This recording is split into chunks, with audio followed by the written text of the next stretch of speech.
nuevo que jugará Özil mañana como mi opción en esta posición, pero estará en banquillo y muy contento de mirar hacia mi lado y tener un jugador como él.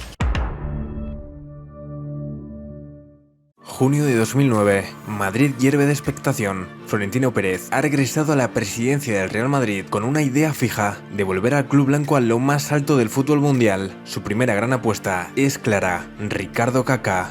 El 2 de junio de ese año, en la sede de ACS, Florentino se reúne con Adriano Galliani, vicepresidente del Milán, y con Bosco Leite, padre y representante de Kaká. El objetivo es cerrar uno de los fichajes más esperados de la década.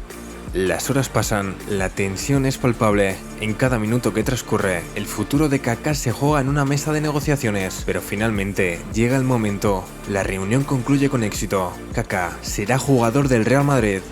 El 8 de junio, mientras Kaká sigue en Recife con la selección brasileña, se hace oficial su fichaje por 65 millones de euros, el primer gran refuerzo de la nueva era de Florentino. Más de 50.000 aficionados se congregaban en el Santiago Bernabéu un 30 de junio de 2009 para darle la bienvenida a uno de los mejores jugadores del mundo. Hoy es un día muy especial para mí. Estoy muy feliz que esta nueva etapa de mi carrera sea en el Real Madrid. ¡Alá Madrid! El debut de Kaká no se hace esperar. El brasileño marca su primer gol en la cuarta jornada de Liga ante el Villarreal. Es solo el comienzo de una prometedora temporada. Pronto sumaría goles contra el Tenerife y el Marsella en Liga de Campeones. Incluso logra un tanto en el derbi ante el Atlético de Madrid. Pero a medida que la temporada avanza, las lesiones empiezan a hacer mella. Su rendimiento cae y el equipo sufre. El Madrid no logra ningún título ese año. La Liga se escapa a manos del Barcelona y la Champions termina en decepción con la eliminación ante el Lyon.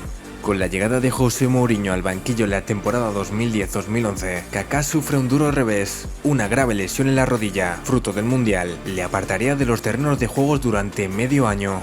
El primer gran obstáculo para Kaká llegó en 2010, cuando el club decidió fichar al joven mediapunta alemán Mesut Özil tras el Mundial de Sudáfrica. Özil venía de brillar con su selección y su estilo de juego, lleno de visión, regate y asistencias, encajó a la perfección en el esquema de José Mourinho. Con Özil en plena forma y adaptándose rápidamente al equipo, Kaká veía cómo su titularidad comenzaba a tambalearse. Esa temporada, el brasileño vuelve en enero de 2011, marcando su primer gol ante el Villarreal, y consigue su primer título con el club blanco, la Copa del Rey, tras vencer al Barcelona en una épica final. La temporada 2011-2012 es la mejor de Kaká con la camiseta del Real Madrid. En una liga para la historia, el equipo se proclama campeón batiendo récords, y el brasileño, a pesar de las sombras que ya comenzaban a cenirse sobre su figura, sigue siendo clave. 40 partidos disputados, 8 goles y 16 asistencias que mostraban destellos del talento que lo llevó a la cima del fútbol mundial. En la Champions League, Kaká brilla como el máximo asistente del torneo, pero el destino le depara un golpe cruel. En las semifinales contra el Bayern de Múnich, su fallo en la tanda de penaltis acaba sentenciando al equipo en una noche amarga para el madridismo. Una temporada agridulce para un jugador que buscaba redimirse, pero cuyo camino en Madrid comenzaba a apagarse. La temporada 2012-2013 empieza bien para el brasileño con un hat-trick de Kaká en el trofeo Santiago Bernabéu, pero a medida que avanza el año, su rendimiento se desploma. Solo disputa 26 partidos, marcando 8 goles. Lesiones recurrentes y falta de continuidad no ayudaron a su causa. Esto sumado a que Özil se consolidaba como el creador de juego preferido de Mourinho. En el verano de 2013, con la llegada de Carlo Ancelotti al banquillo del Real Madrid, Kaká tenía una última esperanza, ya que el técnico italiano fue quien lo había llevado al máximo nivel en el Milán, pero esa última oportunidad no terminó de cuajar. Ancelotti apostó por un sistema más dinámico y rápido en ataque, donde jugadores como Isco y Modric comenzaron a tener más peso. Kaká, ya en declive físico, no logró adaptarse al nuevo estilo de juego que el equipo necesitaba para competir al máximo nivel en Europa.